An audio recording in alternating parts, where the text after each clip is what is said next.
Okuwanyisiganya ebisongovu kweyongedde wakati w'omukulembeze wa America Donald Trump ne munywanyi we nfiirabulago Elon Musk. Trump atuuse n'okuvuma Musk nti omutwe gwe kulabika gulimu obuugi. Olunaku lw'eggulo olutalo wakati wa Trump ne Musk lwe lwatandise okumanyibwa mu lwatu nga luva ku tteeka ekkambwe Trump lyafiirako eryatumibwa spending bill. Etteeka lino eryakayisibwa Paalamenti ya Amerika esookerwako lirimu ennyingo ezissaawo obukwakulizo obukakali ku muntu yenna gavumenti gw'eneeyamba, lirimu ennyingo ezongezaayo ebyokukendeereza ku bantu emisolo ne kampuni n'okwongera ku muwendo ogw'ensimbi Amerika z'erina okukomako nga yeewola. Ebbago lino lyatabudde nnyo bifeekera Elon Musk nnyini kampuni ya Tesla, nnyini kampuni ya X eyayitibwanga Twitter ne kampuni ya SpaceX ey'abannabwengula n'atuuka n'okuvumirira Paalamenti ya Amerika olw'okuyisa etteeka eryo. Musk yatuuse n'okuwalabula Trump nti akimanye bulungi nti balina endagaano ze baakola bwe yali akyanoonya akalulu era nti singa teyali ye Trump teyandiyinzizza kuddamu kufuga Amerika. Ebigambo eby'engeri eyo byatabudde nnyo Trump era obusungu bujula kumwabya, era naye Trump addukidde ku mukutu we gwe yatandikawo oguyitibwa Truth Social n'awandiika nti Elon Musk omutwe mukalu. Trump okumanya atabuse alangiridde nti n'emmotoka ya Tesla gye yagula mu kampuni ya Elon Musk agenda kugitunda baawukane nga baabigo. Jjajja w'Obuyisiraamu omulangira Dr. Kasimu Nakibinge Kakungulu asaba abakulira ebitongole ebyokwerinda bakome ku basajja baabwe bakomye okukubanga abantu kubanga amateeka gabalagira kukuuma si kutulugunya. Omulangira Nakibinge agambye nti ebyali mu kalulu k'e Kawempe North abantu tebandyagadde kuddamu kubiraba, abantu ba bulijjo abalonzi ne bayisibwa ng'ebyokuttale. Bino omulangira Nakibinge abyogeredde mu maka g'ekibuli gy'asembereza abayisiraamu oluvannyuma lw'okusaala Eid al-Adha ku muzikiti ekibuli n'akinoganya nti bannayuganda bagwana okussibwamu ekitiibwa. Abamagye oba bamukwata mundu poliisi na buli kitongole kyonna nga bwe tusabye abantu okukuuma empisa, nammwe mukuume amateeka, mukuume empisa, muleme kutulugunya bannayuganda, muleme bakuba, muleme kuteekawo mbeera ya bunkenke erimu okutiisatiisa, okulonda kya bulijjo. Tewali nsonga lwaki eka bannayuganda ku bunkenke. Ekyaliwo e Kawempe kyatumala, tusaba kireme kuddamu era okulonda kujje nga tujja kusaba bakama baabwe abali ku ntikko babe nga balabanga ebiragiro bye babawa kuuma mirembe na butebenkevu, si kutulugunya bannayuganda. Naddala abavubuka temukuume emirembe, mukuume empisa, temwenyigira mu bikolwa byonna biyinza kuleeta butabanguko, wabula muwagire gwe mwagala. Tewali okulonda lwaki kufuuka ensonga ereetera abantu abamu okufuna obuvune, kubwa emiggo, kusibwa oba n'okufiirwa obulamu. Mu ngeri emu omulangira Nakibinge yeebazizza Pulezidenti Museveni olw'okwetondera eggwanga lino naddala Buganda, wabula n'amuwa amagezi nti akole ekimusuubirwamu abantu be yeetondera, ayimbule abasibe bonna abaakwatibwa olw'ebyobufuzi era akole ku nsonga z'eddembe ly'obuntu. Njagala nnyo okumusiima nti kyabadde kya busajja bukulu okumanya nti waliwo ensobi ezikoleddwa si bituufu ebikoleddwa ebbanga lyamaze ng'atukalakata ng'atukulembera, era ensobi zikolebwa bantu. Kale ekyo munnaffe tumusiimye nnyo olw'okuba nti yasobodde okwekuba mu kifuba n'amanya nti waliwo ebitagenze bulungi. Naye mu mwoyo ogwo gwennyini tumusaba abenga agezaako nnyo okutereeza ebyo bye yalaba ti ddala yabisobya, abenga abitereeza eggwanga lyaffe lisobole okweyongera okutambula mu maaso. Tusuubira nti mu mwoyo ogwo mwennyini ogw'okwekuba mu kifuba ndowooza nti ajja kulagira abasibe bonna abaasibwa ebyobufuzi babenga bateebwa. Ndowooza nti mu mwoyo gwe gumu era ajja kulagira bonna abasibe abeetaaga obujjanjabi nga Edi Mutwe baweebwe obujjanjabi. Omyuka asooka wa Katikkiro wa Buganda ow'ekitiibwa Alhaji Profesa Twaka Awaasi Kigongo yasomye obubaka bw'empalawa mu kusaala Eid ekibuli era n'akuutira abantu okubwefumiitirizaako. Tukulisa bannaffe Abayisiraamu okutuuka ku lunaku olw'ekitiibwa tusaba bayimaamu ne bamasheekh okukuutira abantu baffe ensonga zino, obutakoowa kuwonga obwakabaka bwaffe ne Uganda yonna emikono gya Allah atuyise mu mbeera zonna ezinyigiriza era eziremesa abantu baffe okweyagalira mu nsi yaabwe. Newankubadde tukuuma emirembe, naye waliwo okulinyigirizibwa kungi okukolebwa mu bugenderevu okunafuya ebyo bye tukkiririzaamu era bitumanyi nga bya muwendo eri obwakabaka ne Uganda yonna. Kyokka tuleme kusirika busirisi, naye bwe tufunira omwagaanya tubyogereko. Mukubirize nnyo abantu obutayogera nsonga yonna nga tebamaze kwefumiitiriza mu biyinza kuva mu nsonga ezo n'okutuukiriza ebyeyamo ebiva mu bigambo ebyogeddwa. Obwakabaka bwagala mirembe era bujja kukolagana n'oyo yenna ayagaliza obwakabaka ne Uganda emirembe. Tubakubiriza obutava ku mulamwa, tubaagaliza olunaku olw'emirembe n'essanyu. Nassaako omukono Ronald Mwenda Mutebi owookubiri Kabaka. Supreme Mufti wa Uganda Sheikh Muhammad Shabani Galabuza asinzidde wano n'asaba abantu okujjumbira okuzza obujja endagamuntu zaabwe balyoke beenyigire mu kulonda abakulembeze ku mitendera gyonna. Tugenda mu kulonda buli omu ku levo gy'aliko musiraamu mwenyigire mu kulonda. Oba oli ku LC1 ebisembayo waggulu mubeere nga mubyenyigiramu. Ekakwoza tebinkwatako bijja kukwatako. Endagamuntu etuuse kya muwendo gye tuli leka kigayaalirira. Tokiteeka mu byabufuzi, genda olabe oba endagamuntu yaggwako kyalibadde kirungi obeere nga ogizza bujja. Weeteeketeekera okulonda naye nga bukyetaagisa okulonda okirina mu bujjuvu. Sheikh Ishaq Mutengu akulembeddemu okusoma kutuba asabye abakulembeze okukozesa obulungi ebifo mwe bali nga bajjukira nti si be babisookamu. Okuba bannawo n'embifu bakuba ennyo naye natusaseera tugamba ku lunaku luli tudde mu maaso ga Allah agenda kusasula n'ente n'embuzi eyalina amayembe n'etomera enkumbu. Mungu ajja kuddira ey'enkumbu agiwa amayembe etomere eyagitomera kubenga kabaka asasuddwa. Nammwe abantu bagenda kukuba embooko ate bwetakubeera bwereere ekyo kitegeere. Ate embooko yamu gyabasiya eyawano era ejja kuba nzito nnyo kati kubanga olekalekamu nga nange bajja kumukuba bajja kukuba wallahi. Byasenteza omuntu naye ojja kuzisasula kahara oba oyagala oba toyagala. Ate Lord Mayor wa Kampala Ssalonge Lukwago, Speaker w'olukiiko lwa KCCA Zahara Ruyirika n'omubaka wa Kira Municipality Ibrahim Ssemujjunganda beebazizza nnyo jjajja w'Obuyisiraamu olw'okukangulanga ku ddoboozi buli lwabaawo ensonga eziruma bannayuganda. Ate ku kasozi e Kampala mukadde Mufti wa Uganda Sheikh Shaban Ramadhan Mubajje avumiridde obulyake bw'agambye nti bufungamye ne mu batwala abantu okukola hijja era abantu bangi bakaaba olw'okubbibwako ensimbi zaabwe. We thank His Excellency the President of the Republic of Uganda for sponsoring 100 pilgrims this year to perform Hajj. It is unfortunate that some of them were not able to perform the Hajj. This is as a result of the malpractice and the corruption in the so-called Hajj Bureau. The leadership of the Hajj Bureau divert the visas which are supposed to be for Ugandan Hajjis and sell them to non-Ugandans. This one we have proof since last year, and this year the same act was performed. Sheikh Mubajje era asabye wabeewo okunoonyereza ku bantu ne kampuni eziguyaguya abantu ne zibajjako ensimbi nti zibatwala Mecca okukola hijja ku bisale ebitono ne ziwunzika nga zibanyaze. Alabudde ne ku muyago gw'ebyobufuzi ogweyongedde mu ggwanga. As we approach the election season, we call upon all Muslims in particular and the Ugandans at large to maintain peace and stability.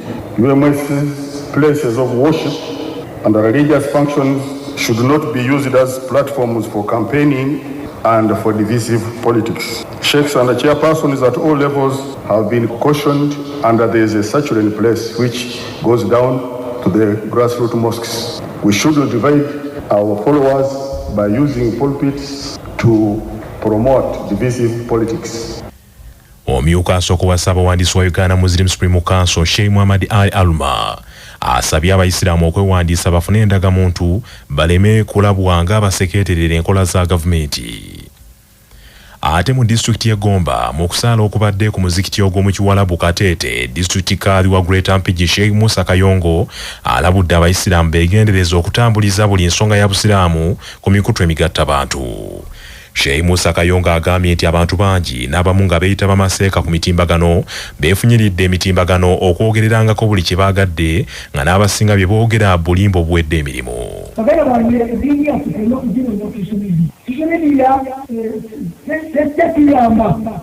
Abantu bagenda buli omu yeteerawo nga bwagala binga balowooza kubanga nageze kuyaka cyane ngakwogera ku byokulya wenyewe olwaleero naye makati olwaleero nsabye yidi ariko yine juma kakati ngera kuyitala kutya tuwejinja woto ariko yebito kijja mu juma ariko sale yaba yidi lero wende asubye juma katenino majeri yidi malide juma kali mugende muri mbele ya mwe naye uruta ndio wabishuma babijjowa.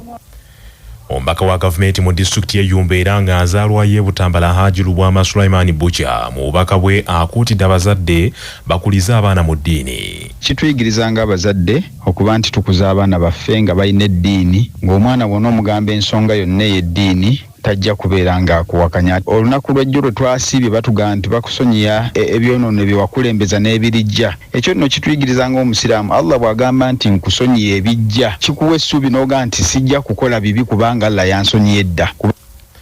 Ate mu kusaala Idi okubadde ku muzikiti gw'essomero lya Gombe Secondary School e Butambala, omukulu w'essomero eryo Omulangira Haji Zimbe Abudu akuutidde abaana bayige okugondera bakadde baabwe n'abategeeza nti Nabbi Ibulayimu yali wa mpisa ddala. Kubiriza abaana baffe okubeera nti bagondera bakadde baabwe ate naffe ne bagondera amateeka g'essomero ne kituwa obwangu kutambuza essomero lyabwe nabo bejjinira mwerali. Ate mu disitulikiti y'e Mukono ssentebe w'abayisiraamu mu disitulikiti y'e Mukono Hajji Haruna Semakula asabye mufti wa Uganda Sheikh Shaban Ramadhan Mubajje nti akkirize abayisiraamu okusaba kwe baamuwa ave mu bukulembeze.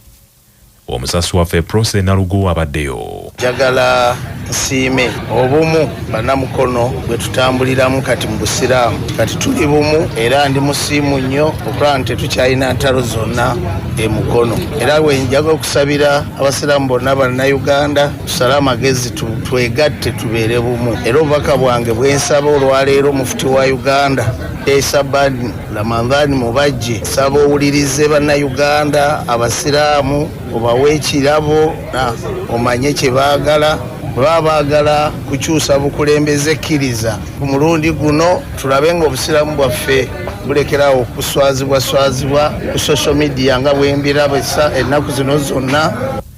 Ate mu disitulikiti y'e Mubende abayisiraamu basabiddwa bulijjo okunywezanga obumu beewala enkyawukana mu ddiini. Bino byogeddwa Sheikh Kulumba Mirandu mu kusaala okubadde ku Mayor's Gardens mu kibuga Mubende. Allah namugera kama inna Ibrahima kana umma Ibrahimu yali nga watu bonna bali wa mukana umma qanitan lillah wa lam yakun minal mushrikin muberebumu enjawukana muzireke abasiraamu tuberebumu Allah tugano kwawukana yawukana tuberebu etuti ekyengera kye mulina kino bannange bangi tebakirina mukikuume musalirenga wamwe ebbanga lyonna. Manya obuvuna obuddo obw'eddembe lyo tonyigirizibwa ddembe lyo ery'obwebange. Ddembe lyo akutusiba ku langi wa Global aleetawo enjawulo ku bisenge. Weefunire langi ya Global ku hardware yonna ekuli okumpi. Global Paint, a reliable product. Nga bali wamu ne Baluswata Property Consultants batunda ettaka ku nguudo zonna eziyingira n'okufuluma ekibuga. Va mu by'ettaka lyakulukuta ennyumba ya kyama basange ku ofiisi yaabwe ekyengera opposite Orange City essimu 0704 80 1905. Tegezaako omulamuzi olwo omulamuzi n'awandiika ng'ategeeza kooti etaputa ssemateeka ng'agibagulizaako nti wano waliwo etteeka omuwawaabirwa lyawakanyiza ng'agamba likontana ne ssemateeka. Olwo kooti etaputa ssemateeka egenda kuwulira ensonga eyo ewulire lwaki omuwawaabirwa awakana ate nabiki oluuyi lwa gavumenti bye birugamba ku tteeka eryo. Olwo ensala yaayo eyo kooti etaputa ssemateeka eneeyambisa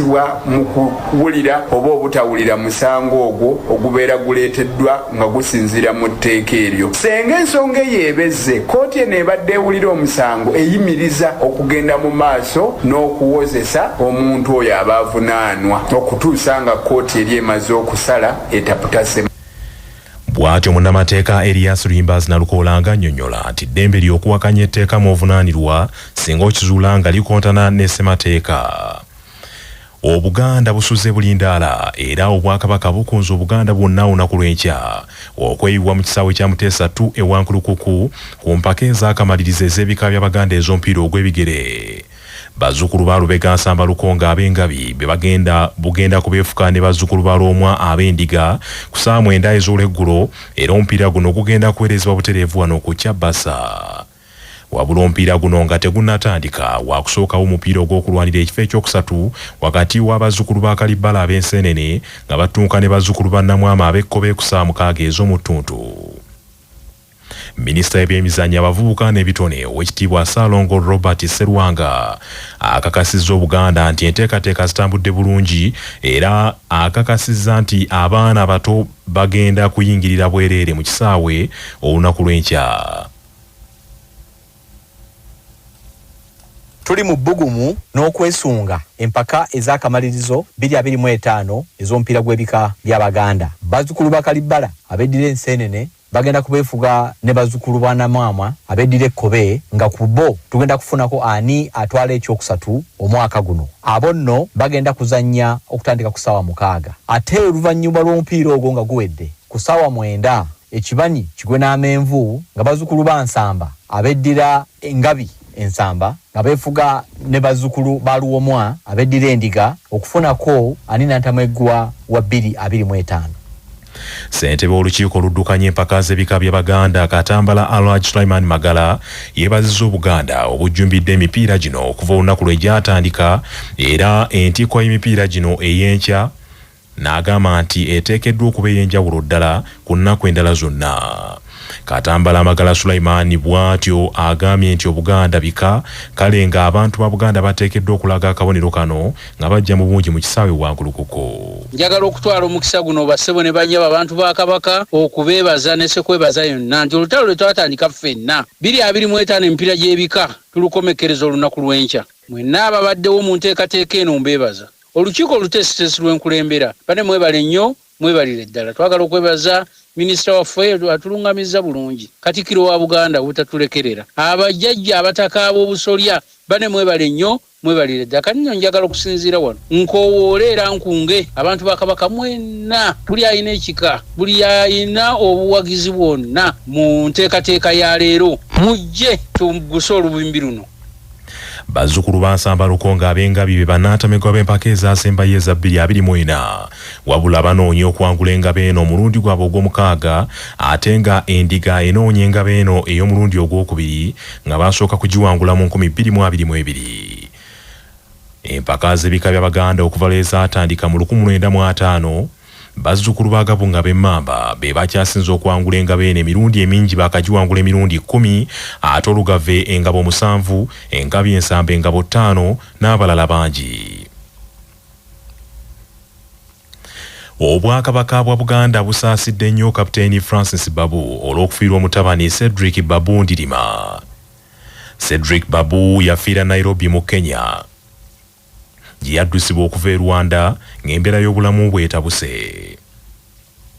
Mu kusaba okubadde mu Lutikko e Lubaga, Katikkiro wa Buganda Charles Peter Mayiga mu bubaka bw'atisse Minisita amawulire okukungera omwogezi w'Obwakabaka Oweekitiibwa Isirairi Kazibe Kitooke ategeezezza nti eggwanga lifiiriddwa omuntu ow'omugaso abadde akulaakulanyiza ensi ye ng'ayita mu by'emizannyo.